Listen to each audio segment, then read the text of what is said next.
പ്രണയിച്ചതിന് യുവാവിന്റെ കയ്യും കാലും പെൺകുട്ടിയുടെ ബന്ധുക്കൾ തല്ലിയൊടിച്ചെന്ന് പരാതി. കൊല്ലം മടത്തറ സ്വദേശി റാഷിദിനാണ് പരിക്കേറ്റത്. ദീർഘനാളായി പെൺകുട്ടിയുമായി ഉണ്ടായിരുന്ന അടുപ്പം കുട്ടിയുടെ വീട്ടിലറിഞ്ഞതോടെയാണ് മർദ്ദനമേറ്റത്.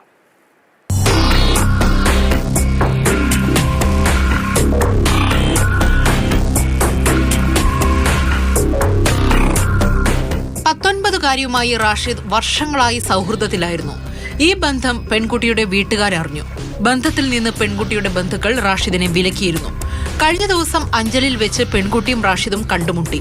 ഇക്കാര്യം അറിഞ്ഞ പെൺകുട്ടിയുടെ ബന്ധുവും മറ്റു 3 പേരും ചേർന്ന് മർദ്ദിച്ചെന്നാണ് പരാതി. ബസ് കണ്ടക്ടറായ റാഷിദിനെ ബസ്സിൽ നിന്ന് വലിച്ചിറക്കി മർദ്ദിക്കുകയായിരുന്നു. നാട്ടുകാർ ഓടിയെത്തിയപ്പോഴേക്കും അക്രമികൾ രക്ഷപ്പെട്ടു.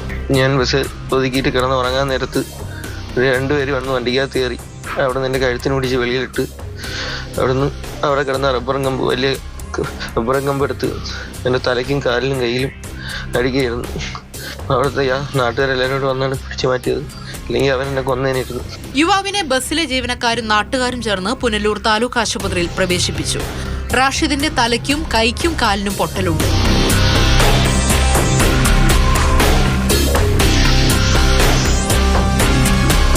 CCTV ദൃശ്യങ്ങൾ പരിശോധിച്ച പോലീസ് അക്രമികളെ തിരിച്ചറിഞ്ഞു.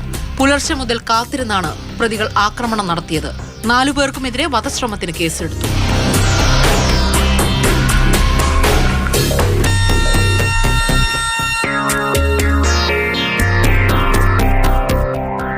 മാതൃഭൂമി ന്യൂസ്, കൊല്ലം.